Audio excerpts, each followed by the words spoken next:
जय हिंद दोस्तों, यूपीएससी हिंदी में आप सभी का स्वागत है। आज हम लोग decision making and problem solving से रिलेटेड जो भी टॉपिक है सीसेट में उसको देखेंगे। पिछले 3-4 सालों से इस पे लगभग 10 से 12-15 प्रश्न 10 से 15 की रेंज में 10 प्रश्न से 15 प्रश्न की रेंज में इससे प्रश्न पूछे जाते हैं। तो आज का जो सेशन है वो आप लोग को इसके बारे में एक अवधारणात्मक समझ, ठीक है, एक कॉन्सेप्चुअल क्लैरिटी आपका उस कॉन्सेप्चुअल क्लियर करने का प्रयास होगा, कॉन्सेप्ट क्लियर करने का प्रयास होगा यहाँ पे। ठीक है। ताकि कल की क्लास में जब हम लोग इसके प्रश्नों को डिस्कस करेंगे तो आप वहाँ पे उत्तर बता पाएँगे, ठीक है? तो निर्णय क्षमता और समाधान, ठीक है? Decision making and problem solving, ये आवश्यकता क्यों पड़ती है, ठीक है? बेसिकली बात आती है कि निर्णय क्षमता होती क्या है, ठीक है? तो प्रशासन में निर्णय क्षमता और समस्या समाधान एक ऐसा महत्वपूर्ण कार्य है जो कि हर जो भी एडमिनिस्ट्रेटिव ऑफिशियल्स होंगे, सबको अपने जो डेली रूटीन के जो काम होते हैं उनको करने के लिए अ, आवश्यकता पड़ती है। होता क्या है कि उनको रोज़ किसी न किसी प्रॉब्लम का सामना करना पड़ता है और इन प्रॉब्लम को सॉल्व करने के सिचुएशन में वो लोग क्या करते हैं कि कोई न कोई स्टेप लेते हैं, ठीक है? तो एडमिनिस्ट्रेटिव पर्सपेक्टिव से या एडमिनिस्ट्रेटिव पॉइंट ऑफ व्यू से उनका जो निर्णय हो, जो उनका डिसीजन हो, वो पॉज़िटिव हो, इसका ध्यान उनको रखना पड़ता है, ठीक है? तो इस पॉज़िटिव निर्णय लेने के लिए उनको जिस क्षमता की आवश्यकता होती है, उसको हम लोग डिसीजन मेकिंग एबिलिटी या निर्णय क्षमता बोल देते हैं, ठीक है? तो निर्णय क्षमता और समस्या समाधान दोनों एक-दूसरे से जुड़े हुए हैं। यही दोनों नहीं एक-दूसरे से जुड़े हुए हैं, बल्कि जो हम लोग पिछली कक्षा में अंतर्व्यक्तिक क्षमता और संप्रेषण कौशल की हम लोगों ने क्लास की थी, उसके साथ-साथ आपकी इमोशनल इंटेलिजेंस, भावनात्मक बुद्धिमत्ता, ठीक है? और जीवन अनुभव, आपका लाइफ जीवन के संदर्भ में आपने क्या-क्या अनुभव प्राप्त किया है, ये भी आपके डिसीजन मेकिंग और प्रॉब्लम सॉल्विंग स्किल्स में जुड़ता है, ठीक है? तो अगर हम बात करें निर्णयन की, तो निर्णयन एक ऐसी प्रक्रिया है, जिसके माध्यम से निर्णय लेने वाला व्यक्ति अपनी कार्यप्रणाली, अपनी कुशलता मतलब निर्णय लेने वाले व्यक्ति की कार्यप्रणाली, उसकी कुशलता और वैकल्पिक चेतना का मूल्यांकन होता है, ठीक है? यानी कि उसके अंदर क्या उसकी कार्यप्रणाली कैसी है, वो स्किल्ड है या नहीं, ये कैसे हम लोग देखते हैं निर्णय के माध्यम से। अगर उसके निर्णय सकारात्मक प्रभाव देंगे या सकारात्मक अप्रोच रखते हैं, तो कहीं न कहीं उसको निर्णय क्षमता से युक्त माना जाता है, ठीक है? तो अब हम लोग एक बार देख लेते हैं कि निर्णय के प्रकार कितने प्रकार के होते हैं, ठीक है? जैसे आपको देखिएगा यहाँ पे टाइप ऑफ डिसीजन मेकिंग, तो ये 2 प्रकार के होंगे, एक ऑप्शन बेसिस पे, एक डिसीजन मेकिंग प्रोसेस बेसिस पे, ठीक है? ऑप्शन बेसिस बेसिकली क्या होता है, जिसमें 3 प्रकार के होते हैं, एक हाँ या ना वाले निर्णय, ठीक है? ये इस पे निर्भर करता है कि निर्णय कैसे हों, ठीक है? जैसे पूर्व के निर्णय पे ये आधारित हो सकता है, ठीक है? तो आपको प्रश्न इस पे कैसे आएगा, पूछ लेगा कुछ ऐसा ऑप्शन दे के, ठीक है? और बताएगा येस और नो टाइप्स के जो डिसीजन मेकिंग होते हैं, वो निम्नलिखित में से किस पे आधारित होते हैं? तो पूर्ण निर्णय, सूचनाएँ, ठीक है? और 2-3 ऑप्शन देगा, तो इसमें पूर्ण निर्णय और सूचनाएँ दोनों सही हो जाएँगी। कैसे होता है देखिए, जैसे मान लीजिए आपको मोबाइल लेना है या नहीं, ठीक है? भोजन करना है या नहीं, तो इसके निर्णय आप कैसे लेंगे? मोबाइल लेना है या नहीं? हाँ या तो हाँ या तो हाँ या तो नहीं, या तो लेना है या तो नहीं लेना है, ठीक है? तो निर्णय कैसे हों, ठीक है? अच्छा, पूर्व निर्णय पे आधारित कैसे होगा? जैसे मान लीजिए आज आप एंड्रॉइड यूज़ कर रहे हैं, ठीक है? तो पूर्व निर्णय अगर आपका एंड्रॉइड के प्रति अच्छा होगा तो आप नया मोबाइल लेते समय कौन-सा मोबाइल यूज़ करना पसंद करेंगे? एंड्रॉइड का।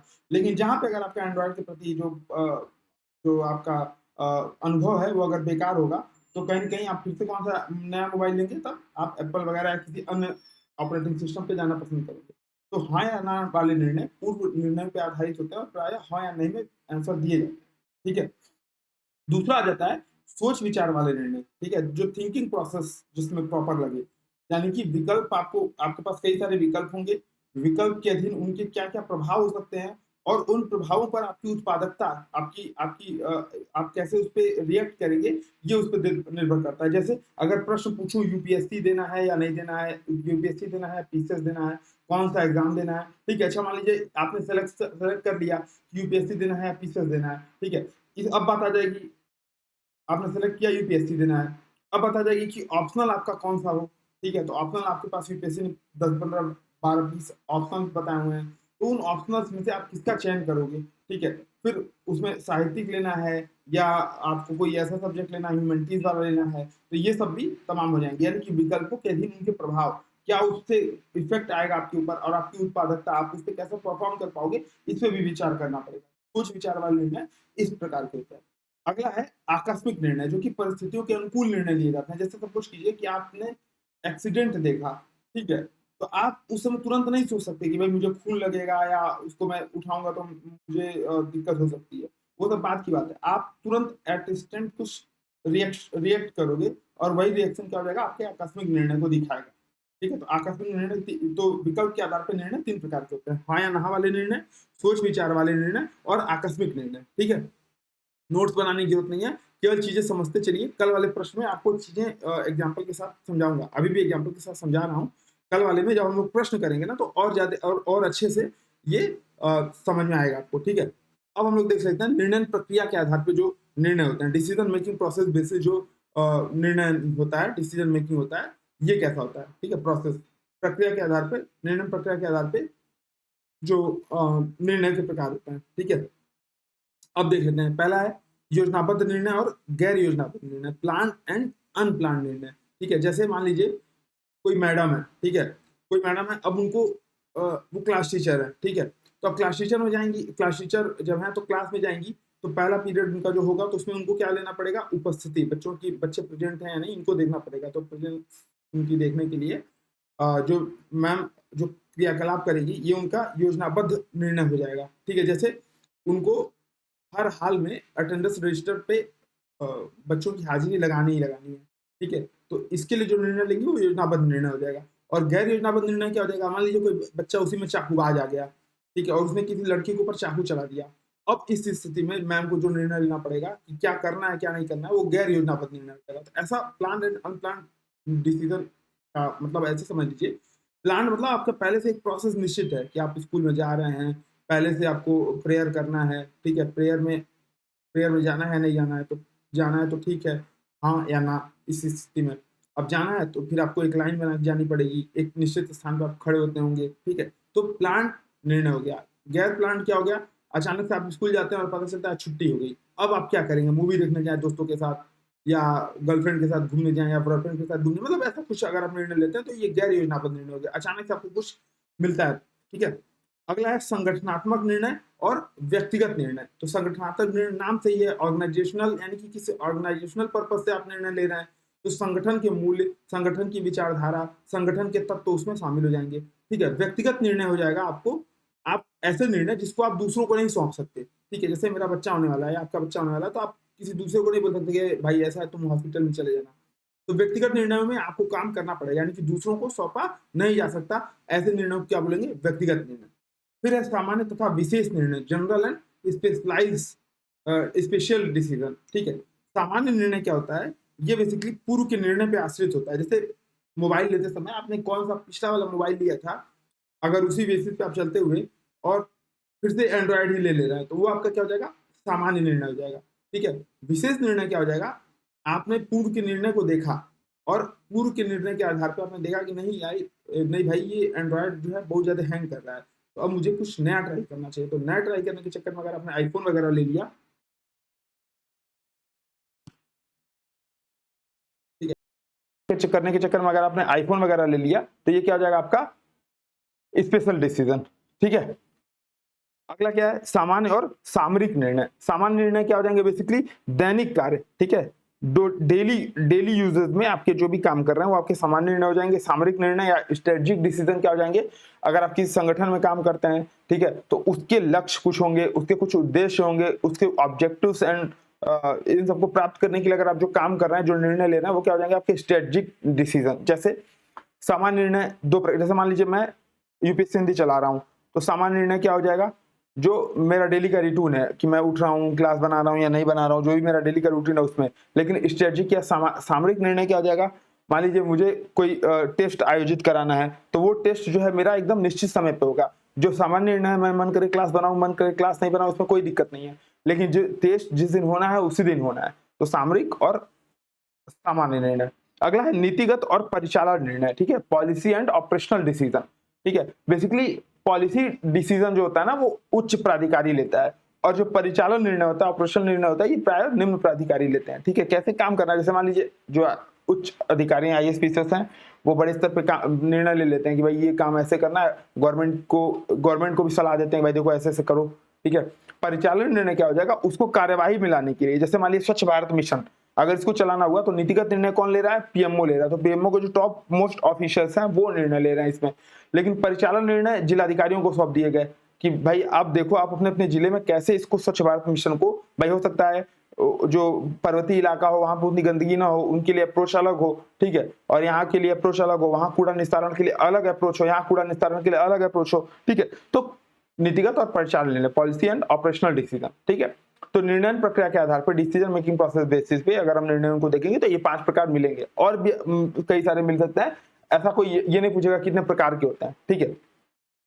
अब अगला है निर्णय प्रक्रिया की अवस्थाएं, stages of decision making process, ठीक है। तो जैसे जॉन डीवी नाम के एक मनोवैज्ञानिक हुए, और जब आप ये शायद ये सारी जो इंफॉर्मेशन है ये आपको व्यापार कॉमर्स वाले अगर स्टूडेंट होंगे तो आपको समझ में आएगा, वहां पे मिलता है, मतलब एनसीईआरटी में आपको 11th 12th के एनसीईआरटी में ये सब दिया हुआ है। तो उसमें जॉन डीवी है, तो जॉन डीवी के अनुसार निर्णय प्रक्रिया की तीन जो है स्थितियां होंगी, 3 अवस्थाएं होंगी। पहला, वस्तुगत प्रेक्षण द्वारा स्थिति का पता लगाना, ठीक है, तो assessing the situation through objective observation, ठीक है। जैसे याद करिए पिछले साल 2022 में यूपीपीसीएस ने एक क्वेश्चन पूछा था कि आप एक अधिकारी हैं और आपको सूचना मिलती है, 3-4 सूचनाएं मिलती हैं। एक तो मेले में आग लग गई है, ठीक है, और एक मिलता है कि झूला चल रहा है वो टूट गया है, एक मिलता है कि एक शराबी है वो मर गया है, आपको सूचना मिलती है, और एक मिलता है 2 बच्चे आपस में आक्रामक तरीके से लड़ रहे हैं। तो आप निम्नलिखित में से कौन सा विकल्प, मतलब किसको आप सबसे पहले जाकर दूर करेंगे, ठीक है। तो सही विकल्प था मेले में आग वाला, क्योंकि अगर आग फैलेगी तो पूरा मेला को जला देगी। अब जॉन डीवी के अनुसार अगर इसको अप्लाई किया जाए तो वस्तुगत प्रेक्षण द्वारा स्थिति पर अंदाजा लगाना कि कैसे, क्या ज्यादा विनाशकारी हो सकता है, क्या 2 बच्चों का लड़ना आपस में ज्यादा मेले के लिए विनाशकारी हो सकता है, भाई 2 लड़ेंगे आपस में तो कितने मरेंगे, पहले तो आपस में लड़ेंगे तो आपस में लड़ेंगे, और हो सकता है कोई उनको सुलझा दे, ठीक है। एक है झूला का टूटना, झूला टूट गया है, तो मैं किसी को बोल सकता हूँ भाई झूला टूट गया है, अपने जो निम्नस्थ अधिकारी हैं जाकर के देख लो, वहां पे जो भी राहत बचाव कार्य है उसको करो, ठीक है। एक ये है कि शराबी का मरना, भाई वो भी मर चुका है पहले से, अब उसकी क्रियाक्रम के लिए मैं किसी को ऑर्डर दे सकता हूँ। लेकिन मेले में आग एक बहुत गंभीर विषय हो सकता है, वो भी अगर कुंभ मेला जैसी अगर परिस्थिति रहे तो वहां पे गंभीर विषय हो सकता है, तो ऐसे में मुझे खुद वहां पे जाना चाहिए। तो जॉन डीवी ये 3 प्रकार के निर्णय प्रक्रिया या निर्णय अवस्थाएं बताते हैं। डिसीजन मेकिंग प्रोसेस में स्टेजेस 3 प्रकार के होते हैं, ठीक है। वस्तुगत प्रेक्षण द्वारा स्थिति का अंदाजा लगाना, सामान्य पूर्व अनुभवों से ज्ञान प्राप्त करना और ज्ञान के आधार पर आंकना और निर्णय लेना, ठीक है। तो अधिकारी ने क्या किया, पहले देखा कि कौन सी चीजें भयावह है, तो उसको पता चला कि नहीं, मेले में आग की पूर्ववर्ती जो घटनाएं हुई थी वो मेले में कई सारे लोगों को मार डाली या बहुत ज्यादा नुकसान हुआ, ठीक है। तो पूर्व अनुभव से उसने ज्ञान प्राप्त किया कि भाई मेले में आग को बचाना बहुत जरूरी है, और ज्ञान के आधार पर आंका कि हाँ मेले में आग ही सबसे जरूरी है, क्योंकि बाकी तीनों चीजें मैं अपने अधीनस्थों के माध्यम से करा सकता हूँ, और ज्ञान के आधार पे आंका और फिर निर्णय ले लिया। तो judging based on knowledge and making decision, तो यहाँ पे डिसीजन मेकिंग इंपॉर्टेंट हो गया। अच्छा, समस्या समाधान और डिसीजन मेकिंग अलग अलग प्रोसेस नहीं है, ठीक है, लेकिन मैं तब भी एक बार कोशिश करूंगा अलग अलग बताने का, लेकिन दोनों एक ही चरण है, ठीक है। तो वो वाला इसमें जब भी ऐसा है निर्णय प्रकरण की अवस्था है तो इसमें मेले वाला याद कर लीजिएगा कि आप मेले में एक पुलिस अधिकारी हैं और आप ऐसे जगह तैनात किए गए, आपको निम्नलिखित 3-4 परिस्थितियां मिलती हैं, ठीक है। तो वही मेले में आग लग गई, एक शराबी गिर गया ऐसे वाला, तो याद हो जाएगा, ठीक है। फिर बोलता है निर्णय प्रक्रिया के चरण, तो जॉन डीवी ही निर्णय प्रक्रिया के चरण भी बताते हैं, जैसे समस्या का निर्धारण, पहचान और परिभाषित करना। सबसे पहले आपको निर्णय लेना है तो आपको पता करना पड़ेगा कि समस्या क्या है, किसके बारे में निर्णय लेना है, उसको पहचान करना, उसको परिभाषित करना, ठीक है। ऐसा नहीं कि आप समस्या कुछ और जान रहे हैं और समस्या की परिभाषा, मतलब परिभाषित क्यों करना आवश्यक है, क्योंकि पता चले कि आप समस्या को डिफिनाइट नहीं करके आप समस्या को और ज्यादा बढ़ा रहे हैं, या समस्या की सही समझ आपके अंदर, सही जो समस्या है वो आपको नहीं पता है, ठीक है। अगर समस्या आपको पता रहेगी तभी आप उसकी पहचान कर पाएंगे, उसको परिभाषित कर पाएंगे और उसको निर्धारित कर पाएंगे। अगला प्रोसेस है उपलब्ध विकल्पों की पहचान, समस्या का विश्लेषण करके विकल्प को खोजना, ठीक है। तो यानी कि आप समस्या आपको पता चल गई, जैसे अब मान लीजिए मोबाइल लेने वाला समस्या मैं बता रहा हूँ, ठीक है। तो अब समस्या का निर्धारण, तो मोबाइल क्यों लेना है, क्योंकि मुझे क्लासेस, वीडियो क्लासेस देखनी है, ठीक है, और वीडियो क्लासेस देखने के लिए मुझे कुछ एक निश्चित स्पेसिफिकेशन के मोबाइल चाहिए। मैं देखूंगा कि जो यूपीएससी का ऐप है वो एंड्रॉयड 9 वर्जन के ऊपर ही चल रहा है, तो यानी कि मुझे जो भी अब लूंगा तो एंड्रॉयड 9 वर्जन वाला ही लूंगा, ठीक है। कभी कभी मुझे गेम खेलना होता है तो कम से कम 4 GB रैम होना चाहिए, ठीक है। आजकल दुनिया 5G की हो गई है, तो 5G उसमें 5G कैरियर सपोर्ट करना चाहिए। तो समस्या का निर्धारण और परिभाषित करना हो गया कि मोबाइल फोन लेना है जिसमें एंड्रॉयड 9.0 से ऊपर हो, 4 GB रैम हो, 5G सपोर्ट करता हो। अगला, उपलब्ध विकल्पों की पहचान और समस्या का विश्लेषण करके विकल्प खोजना। अब कौन कौन सी मोबाइल में ले सकता हूँ, MI की मोबाइल ले सकता हूँ, सैमसंग की मोबाइल ले सकता हूँ, ठीक है, एप्पल की मोबाइल ले सकता हूँ, ठीक है ना। तो MI की मोबाइल नहीं लूंगा क्योंकि चाइनीज कंपनी है। सैमसंग की मोबाइल ले सकता हूँ, उत्तर प्रदेश में बनाती है, नोएडा में सबसे बड़ी फैक्ट्री है, और जो है कोरियन कंपनी है। एप्पल का मोबाइल नहीं लूंगा क्योंकि बहुत ज्यादा महंगा है, ठीक है, अभी मेरी औकात से बाहर है। तो समस्या का विश्लेषण करके विकल्प को खोजना। अब अगला प्रोसेस विकल्प का विश्लेषण और परिणामों पर विचार करना, ठीक है। तो अब विकल्प का विश्लेषण वही वाला जो मैंने बता दिया कि MI का नहीं लूंगा क्योंकि जो है ये हमारी ट्रैकिंग कर सकता है और जो हमारी निजी सूचनाएं हैं वो देश के बाहर जा सकती हैं। तो समस्या का विश्लेषण, विकल्प का विश्लेषण और परिणामों पर विचार करना। उससे क्या हो सकता है, मेरे निजी फोटोज हो सकता है सोशल मीडिया में आ जाए, ठीक है। परिणामों पर विचार करना। अच्छा, अब सैमसंग लूं या एप्पल लूं, अभी एप्पल ले लिया तो पता चले क्या हो जाएगा, मैं अगले महीने कर्ज में डूब जाऊंगा या मुझे अपनी किडनी बेचनी पड़ जाएगी। तो किडनी निकाल करके बेच दूंगा अगर एप्पल लेने के लिए, तो एक किडनी से मैं कैसे अपना पूरा शरीर का प्रोसेस कैसे चलेगा, ठीक है। तो ये हो जाएगा विकल्प विश्लेषण और परिणामों पर विचार करना। हो सकता है एक किडनी फेल हो जाए तो मैं मर भी जाऊं, ठीक है। तो ये सब चीजें। अगला क्या है, अपने मूल्य की पहचान करते हुए नकारात्मक और अनुपयुक्त विकल्प को हटाना। अब अपना मूल्य को पहचानना है, यानी कि एप्पल का मोबाइल इसलिए लेना है क्योंकि अभी मैं किडनी बेचने में सक्षम नहीं हूँ, अभी मेरे पास उतना पैसा नहीं है, भविष्य में कमाऊंगा तो ले लूंगा। तो विकल्प क्या हो जाएगा, मूल्य को पहचानते हुए कि मेरे भाई मेरे पास पैसा ठीक ठाक ही है, ठीक है, और मेरा वैल्यू, जो मेरा वैल्यू सिस्टम है वो ये नहीं बताता कि उधार लेकर के घी पियो, ठीक है। तो एप्पल का मोबाइल नहीं लूंगा। कौन सा लूंगा, सैमसंग, ठीक है, क्योंकि डेटा जो है भारत में सिक्योर कर रहा है, उत्तर प्रदेश में बना रहा है और कोरिया की कंपनी है, ठीक है। अब सर्वश्रेष्ठ का विकल्प का चयन करके तदनुरूप क्रिया करना। अमेजन पे गए, अमेजन ऑर्डर कर दिया और परिणामों का मूल्यांकन करना व फीडबैक देना। अब जब मोबाइल मिल गया तो अब फिर उस आधार पे देखना कि हाँ वास्तव में जो मेरा काम था, वीडियो देखना, 5G कैरियर सपोर्ट करना, ये एप्पल सैमसंग सही से कर रहा है नहीं, ठीक है, फिर उस हिसाब से फीडबैक देना। तो ये हो जाएगा निर्णय क्षमता में निर्णय प्रक्रिया के चरण, ठीक है। तो ये जॉन डीवी इसको भी बताए हैं। अगला है निर्णय के दृष्टिकोण, ठीक है। तो निर्णय के दो तरीके के दृष्टिकोण पाए जाते हैं, एक सत्तावादी निर्णय दृष्टिकोण, दूसरा समूह निर्णय दृष्टिकोण। तो बेसिकली सत्तावादी निर्णय दृष्टिकोण क्या होता है, ये कि अच्छा, समूह निर्णय से इसी मत समझिएगा कि सत्तावादी निर्णय एक समूह के लिए नहीं होता है, ठीक है। अगर एक मोटी मोटा एग्जाम्पल लें तो कैबिनेट डिसीजन, ठीक है, कैबिनेट डिसीजन को हम लोग सत्तावादी बोल सकते हैं और समूह निर्णय को हम लोग बोल सकते हैं लोकसभा या संसद का डिसीजन, ठीक है, संसद का डिसीजन। अब इसको कैसे समझेंगे, जैसे तो कोई समूह है उसके लिए निर्णय लेना है, तो ठीक है, समूह के पास कुछ कार्यकारी आंकड़े हैं और सबसे बड़ी बात क्या है कि निर्णय की समूह के समक्ष व्याख्या और सबसे सहमति प्राप्त करना, ये सत्तावादी निर्णय की विशेषता हो जाती है। किसमें, एकत्र ज्ञान व आंकड़ों के आधार पे, जो भी नॉलेज है, जो भी डेटाज है, उनके आधार पे। जैसे कैबिनेट की डिसीजन हो रही है तो कैबिनेट क्या, एक समूह हो गया, उसके लिए निर्णय करना है। अब कुछ मान लीजिए सपोज करिए कि स्वच्छ भारत मिशन चलाना है, तो उनके पास कुछ आंकड़े हैं कि पहले भारत में कौन कौन से इसके लिए सफाई के लिए अभियान चल रहे थे, उनसे क्या ड्रॉबैक है, उसके क्या पॉजिटिव्स हैं, उसको जो पॉजिटिव्स हैं उसको इसमें शामिल करना, ड्रॉबैक को दूर करने का प्रयास, ठीक है। तो सत्तावादी निर्णय में क्या हो जाएगा, निर्णय लिया जाएगा कि हाँ ठीक है, अब 2 अक्टूबर 2014 से स्वच्छ भारत मिशन चलाया जाएगा, ठीक है। अब हमारे प्रधानमंत्री जी या जो भी उस निर्णय के जो भी निर्णय लेंगे, डिसीजन लेंगे, वो क्या करेंगे, समूह जो भी कैबिनेट मीटिंग में बैठे लोग होंगे उनके समूह उनको व्याख्या करेंगे, तो भाई इस वजह से मैं चाह रहा हूं कि लेना, अब आप जनता के बीच जाइए और जनता को प्रचार करके बताइए क्योंकि हमको फिर से चुनाव में भी जाना है, तो इसलिए स्वच्छ भारत मिशन इसलिए जरूरी है और सबकी सहमति प्राप्त कर ली, ठीक है। तो कैबिनेट डिसीजन को एक तरह से हम लोग सत्तावादी निर्णय बोल सकते हैं।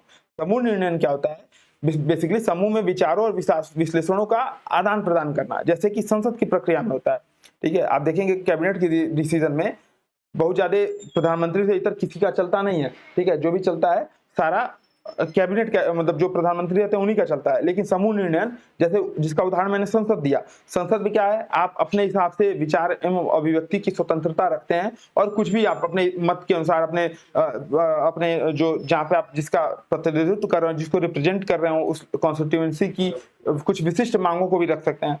तो समूहों में विचार और विश्लेषण का आदान प्रदान ही किया जाएगा समूह निर्णय। तो निर्णय के दो तरह के दृष्टिकोण है, सत्तावादी निर्णय और समूह निर्णय। ठीक है, अगला क्या है, निर्णय की रणनीति। ठीक है, तो निर्णय की रणनीति के संदर्भ में ये चार प्रकार की रणनीति होती है।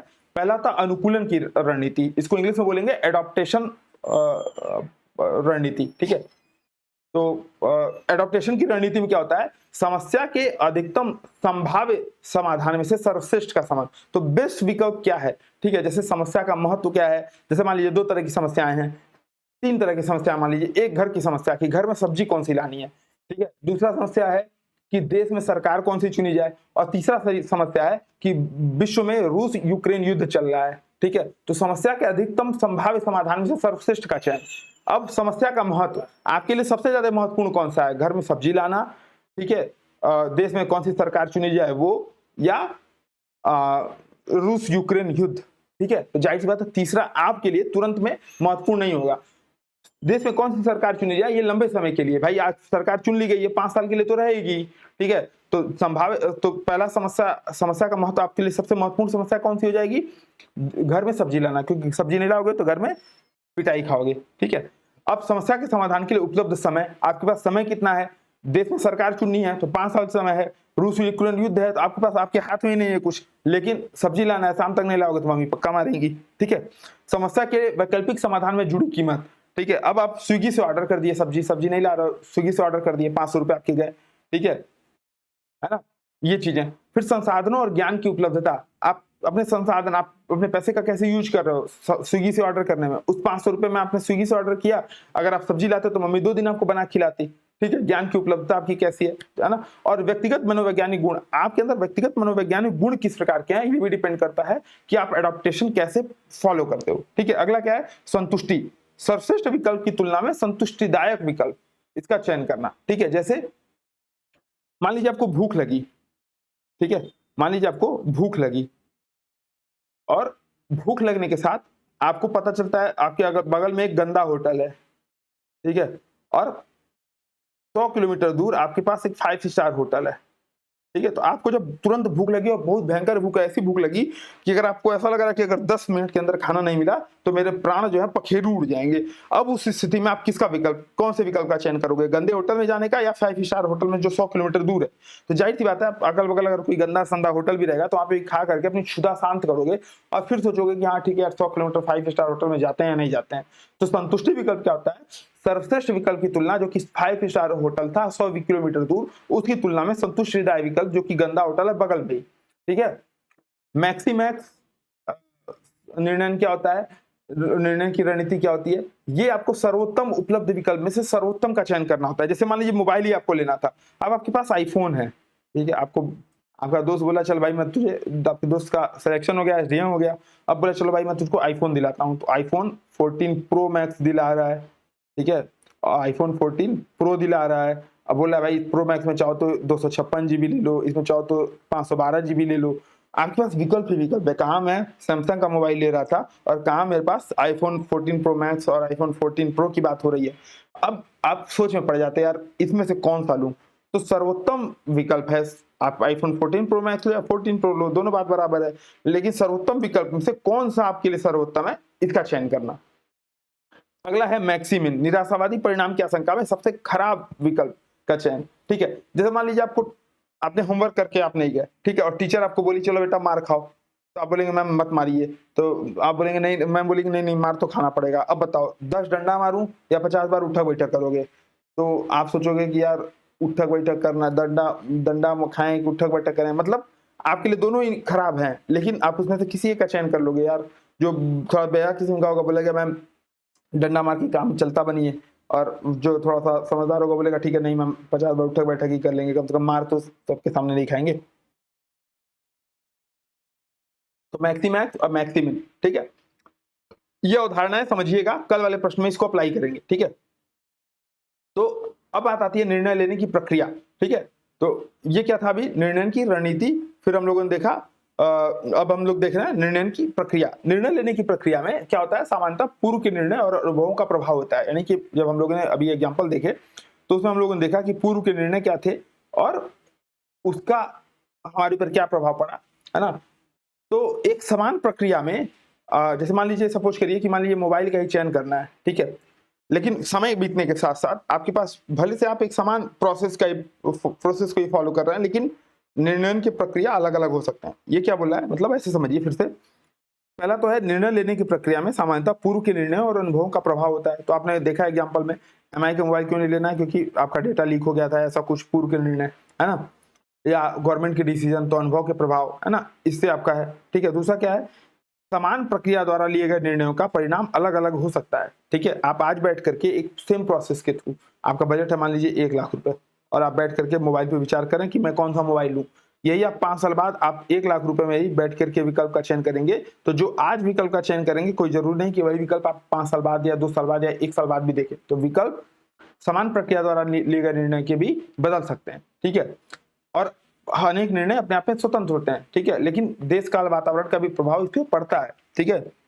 भाई आज के 20 साल पहले अगर किसी को मोबाइल के बारे में सोचना होगा तो क्या ही सोचेगा, वही रिलायंस का कर लो दुनिया मुट्ठी में 5,000 6,000 का आता था, इतना छोटा फोन रहता था और उसमें टॉक टाइम वगैरह मिलता था, बतिया लो, 1200 1300 1400 1500 बिल आता था। तो वही वाली छोटे छोटे मोबाइल थे, तो लोगों के पास क्या विकल्प था। लेकिन देश काल वातावरण बदला, 20 साल बाद आज आप देखिए एक से बढ़कर एक मोबाइल फोन आ रहे हैं, है ना। मैं बस एक समझाने के लिए आपको बता रहा हूँ। अब है निर्णय के स्तर, ठीक है, निर्णय के स्तर। इसमें एक एग्जांपल के साथ समझते हैं, ठीक है। जैसे स्थिति निर्धारण या अभिमुखीकरण स्तर ओरिएंटेशन स्टेज पे, द्वंद्व स्तर कॉन्फ्लिक्ट स्टेज, आविर्भाव स्तर इमरजेंसी स्टेज, और प्रबलन स्तर रीइंफोर्समेंट स्टेज, ठीक है। जैसे मान लीजिए टीचर है एक, ठीक है, और कोई गणित में कमजोर बच्चा है। अब गणित में कमजोर बच्चा है तो टीचर कैसे पता लगाएगी कि ये बच्चा गणित में कमजोर है, ठीक है। तो क्या करेगी, वो टेस्ट लेगी, होमवर्क देगी। होमवर्क में अगर बच्चा अच्छा करके आ रहा है, नहीं करके आ रहा है, होमवर्क पूरा कर रहा है, नहीं कर रहा है, ठीक है, टेस्ट में अच्छा नंबर पा रहा है, नहीं पा रहा है, इन सब के आधार पे वो किसी बच्चे का स्थिति निर्धारण करेगी या ओरिएंटेशन देखेगी कि वो कहाँ पे है, ठीक है। तो ये वाला क्या हो जाएगा, स्थिति निर्धारण या अभिमुखीकरण स्तर ओरिएंटेशन स्टेज क्या हो जाएगा, टीचर परीक्षा ली और बच्चे को बता दिया कि बच्चा गणित में कमजोर है, ठीक है। अब आ जाएगा द्वंद्व स्तर। तो गणित में कमजोर बच्चा है, हाँ बस 5 मिनट में खत्म, बस मुश्किल से 5 मिनट और लगेगा, 10 मिनट मैक्सिमम लगेगा, ठीक है। हाँ बस बस मतलब 4 बजे तक खत्म हो जाएगा बस, ठीक है। तो स्थिति निर्धारण या अभिमुखीकरण स्तर क्या हो जाएगा, बच्चे को पता चला कि बच्चा गणित में फेल है। अब द्वंद्व स्तर क्या होगा, उसने टीचर ने बच्चे के मम्मी पापा को बुलाया, पता चला कि जो होमवर्क बच्चा कर रहा था वो कौन कर रहा था, मम्मी पापा कर रहा था। अब टीचर और मम्मी पापा दोनों में द्वंद्व क्रिएट होगा, भाई पढ़ा मैं मम्मी पापा को थोड़ी रही हूँ, मम्मी पापा भी बच्चे को पढ़ाने के लिए स्कूल भेज रहे हैं, खुद के पढ़ने के लिए थोड़ी भेज रहे हैं। तो क्या हो जाएगा, कॉन्फ्लिक्ट क्रिएट होगा, ठीक है। अब आविर्भाव स्तर इमरजेंसी स्टेज आएगा, टीचर मम्मी पापा को समझाएंगे कि भाई देखो अपने बच्चे को पढ़ाने के लिए भेज रहे हो तो बच्चे की हेल्प कर दो, लेकिन बच्चे की एक जगह तुम ही होमवर्क करने लगोगे तो फिर क्या हो जाएगा, दिक्कत होगा।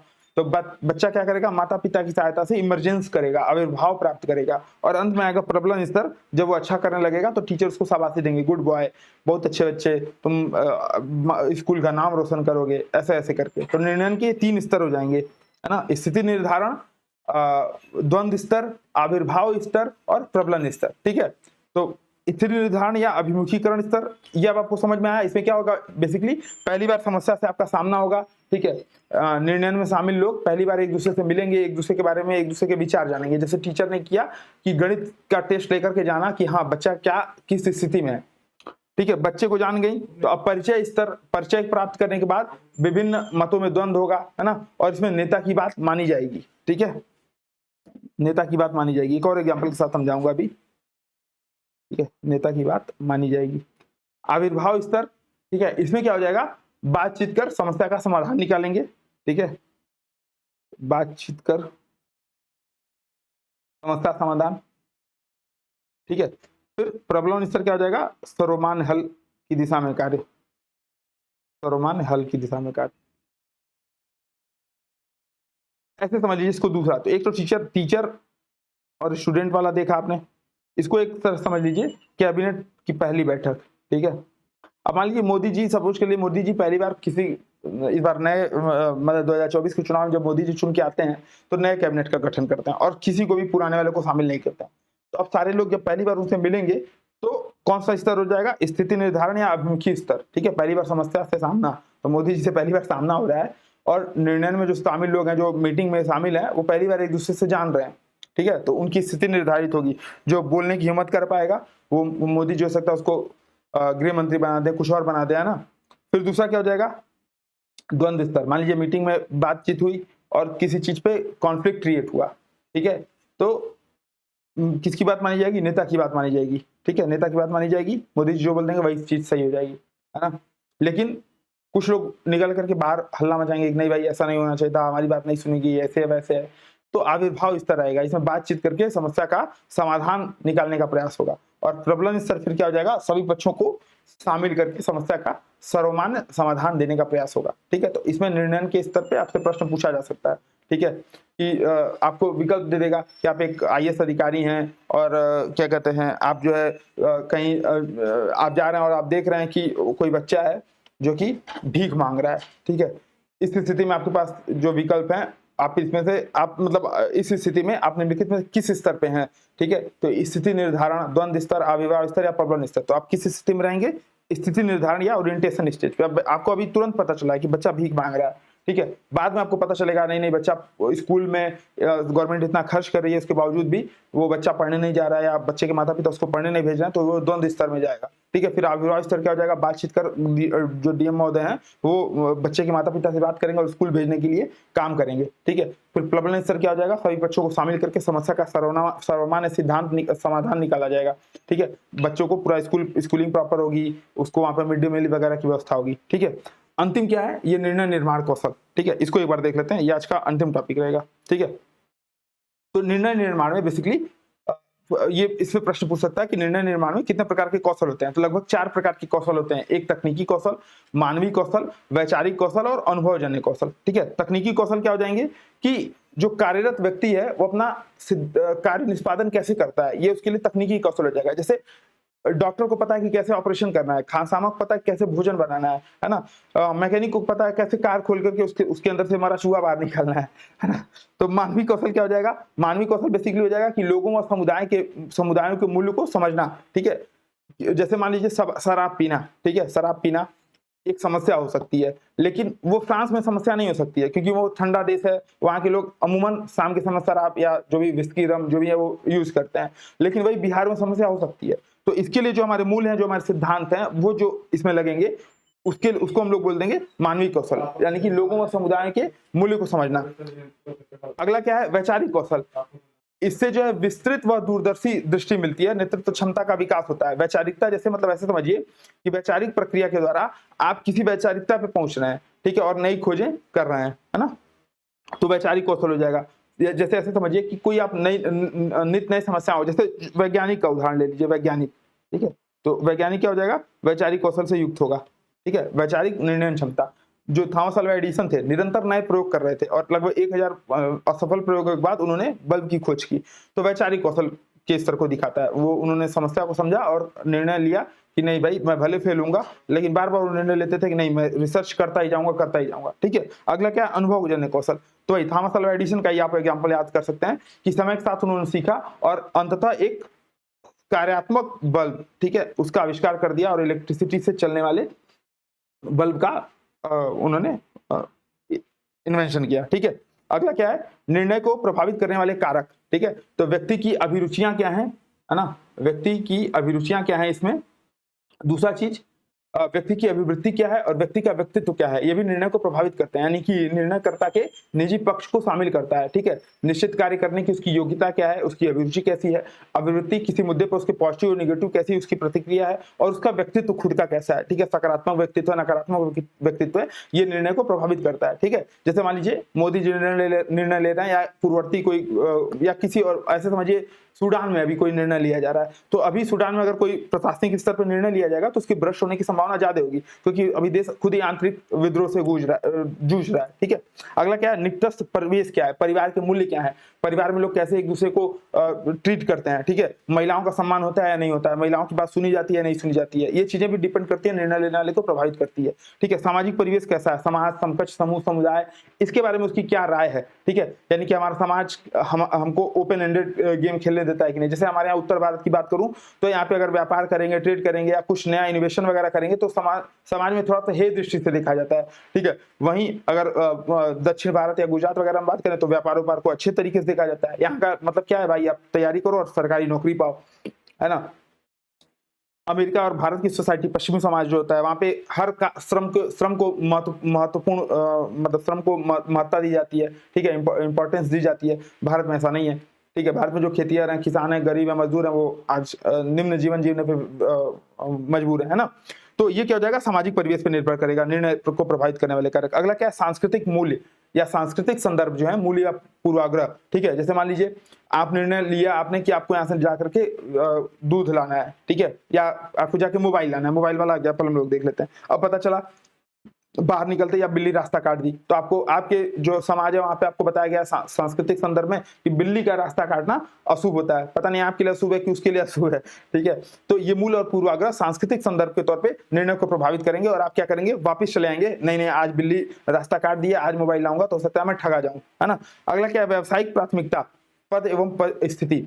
ठीक है, अगर मान लीजिए आपका डिसीजन लेते समय आप किसी व्यावसायिक रूप से या किसी मतलब आप किसी संगठन में काम करते हैं, जैसे मोदी जी अगर निर्णय ले रहे हैं तो उनकी पद क्या है, उनकी स्थिति क्या है, और मैं कोई निर्णय ले रहा हूं, जैसे मैं इस पर विचार नहीं कर सकता हूं कि रूस यूक्रेन युद्ध में भारत का पक्ष क्या होना चाहिए। मैं विचार करूं भी तो मेरे विचार करने का कोई महत्व नहीं उतना। ठीक है, क्योंकि कौन मेरी बात सुनेगा। लेकिन मोदी जी अगर निर्णय लेना कि नहीं नहीं यूक्रेन या रूसिया से बात करना चाहिए तो वो बात करने में सक्षम है, वो सक्षम प्राधिकारी हैं। तो पद एवं स्थिति भी निर्णय को प्रभावित करती है। फिर उपलब्ध सूचनाएं एवं डेटा, मेरे पास उतनी उपलब्ध सूचनाएं नहीं होंगी कि रूस क्यों युद्ध कर रहा है, क्यों यूक्रेन क्यों युद्ध कर रहा है। मुझे जो भी सूचनाएं मिली हैं वो बाहर से छन छन के आ रही हैं, लेकिन हो सकता है मोदी जी डायरेक्ट पुतिन जी से संपर्क करें और उनको जो भी चीजें हैं सूचनाएं वो मिले। ठीक है, 2 मिनट सर और है, 2 मिनट बस और।